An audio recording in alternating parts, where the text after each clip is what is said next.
Le roi et la poule.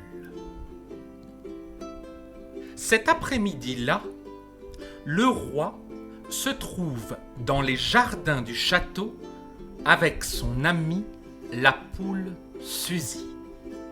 « Allons nous promener », propose le roi. « Encore ?» Suzy n'a pas envie de marcher. « Il fait si doux, » dit le roi. « Allons, viens avec moi, ça te fera du bien. »« Majesté, il est déjà si tard !» proteste Suzy. Mais le roi ne veut rien entendre et ils se mettent en route. Le roi veut escalader une colline pour mieux admirer le paysage. « Je n'en peux plus !» gémit-il à mi-chemin. « Mes pieds me font mal !»« Ah, ça, Majesté, dit Suzy, c'est à cause de vos chaussures. Elles sont très élégantes, c'est un fait. Mais pour la marche, vous devriez porter quelque chose de plus confortable. »« Mes souliers sont très bien, » grogne le roi, vexé. « Un roi qui se respecte ne sort pas en chaussures de montagne ou en basket. » Le roi s'assied au pied d'un pommier pour se reposer. Suzy s'installe près de lui. « Le ciel se couvre, » remarque-t-elle. « Sacrebleu, » jure le roi, « voilà qu'il se met à pleuvoir. »« Rentrons vite au château, » dit Suzy, qui a de moins en moins envie de se promener. « Votre Majesté n'est pas très couverte. »« Rentrez ?» s'écrie le roi. « Il n'en est pas question. Ce n'est pas une petite averse qui va me faire reculer. Tu vas voir. » Le roi soulève Suzy et la pose sur sa tête. « Voilà, dit-il satisfait, tu vas me servir de chapeau. Tu es bien ? » « Très bien, » répond Suzy enchantée. « Et la vue est splendide. »« N'est-ce pas ? » dit le roi. « Mon royaume est magnifique. » Il reprend joyeusement la route sans tarir d'éloges sur son beau pays. Suzy est silencieuse. « Tu ne dis rien, ça ne va pas ?»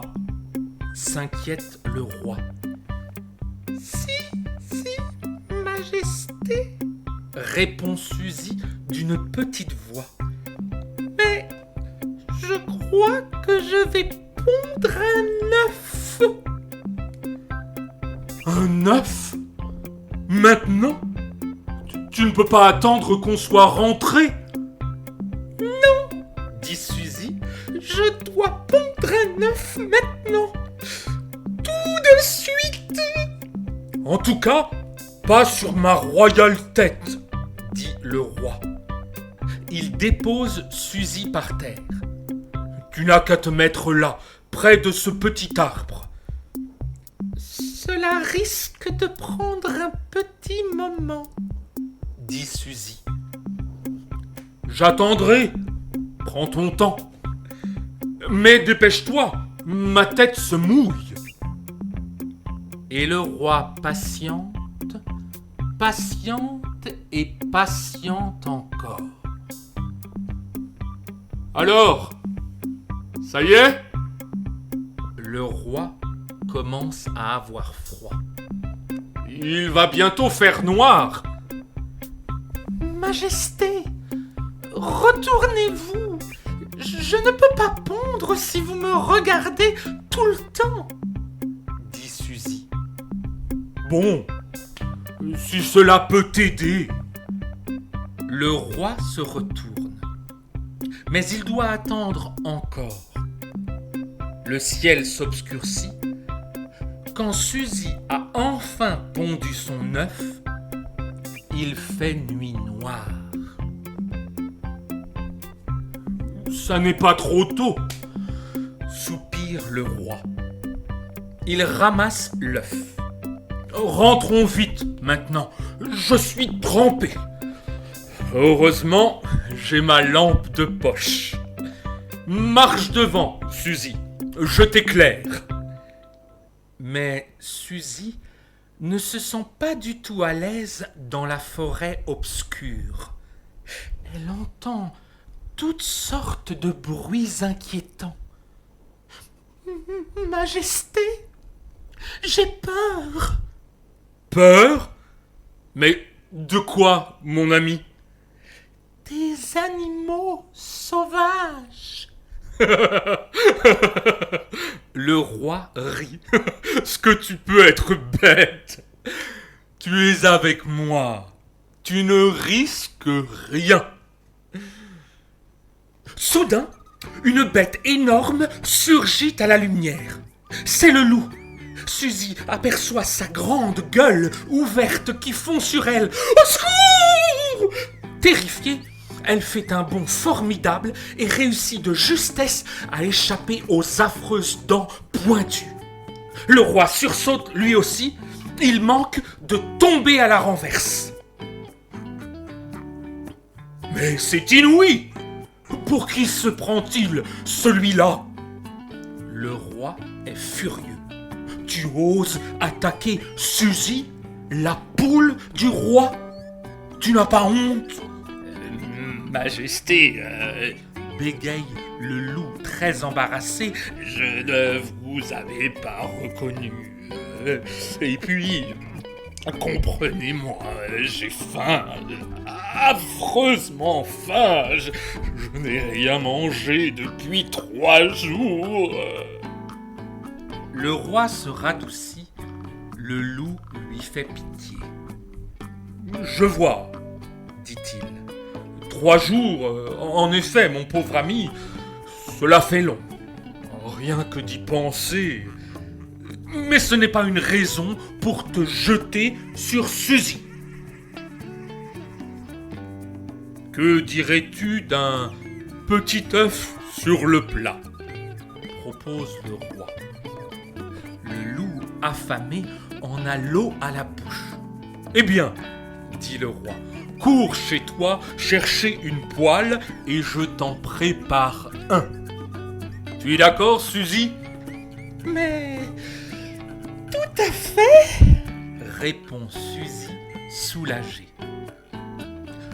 Le roi s'installe à un endroit sec, sous un vieil arbre, et allume un petit feu de bois. Le loup disparaît au galop dans les sous-bois et revient avec une poêle. Le loup dévore l'œuf en 2 bouchées. Délicieux, dit-il. Il se sent beaucoup mieux. Soudain, il annonce: maintenant, j'ai envie de vous chanter quelque chose. Et il court chercher sa guitare. Le loup a une voix magnifique. Le roi, qui adore chanter, connaît tous les refrains. Même Suzy oublie sa peur. Elle les accompagne à tue-tête, bien qu'elle chante horriblement faux. Ils s'amusent tant, tous les 3, qu'ils ne sentent pas le temps passer. Quand Suzy et le roi rentrent enfin au château, le jour se lève. Le roi est fatigué, mais content. Quelle charmante soirée, n'est-ce pas? Charmante, répond Suzy, mais n'empêche que j'ai failli y laisser des plumes. Heureusement que j'étais là, dit le roi. Sans vous, Je serais resté au château, Majesté, répond Suzy. Le roi se retourne vers elle. Bon, c'est promis, dit-il. Demain, on reste à la maison. Suzy sourit à son ami le roi. Vous me portez, Majesté?